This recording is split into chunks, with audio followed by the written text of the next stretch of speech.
जनसंवाद न्यूज, सत्य आणि विश्वासाची बातमी। उल्हासनगर महापालिकेत आर्थिक वर्षाअखेर तब्बल 825 कोटींची मालमत्ता कर थकबाकी आहे। कर वसुलीसाठी महापालिकेने लागू केलेली अभय योजना सुद्धा निष्प्रभ ठरल्याचं यामुळे स्पष्ट झालंय। उल्हासनगर शहरात 1,83,550 रहिवासी आणि वाणिज्यिक मालमत्ता आहेत।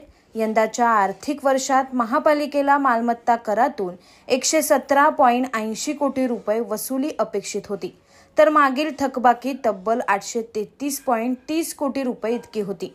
त्यामुळे या 951 कोटींच्या वसुलीसाठी महापालिकेने 25 फेब्रुवारी ते 22 मार्च या कालावधीत अभय योजना राबवली। मात्र यातून फक्त 126.10 कोटी इतकीच वसुली झाली।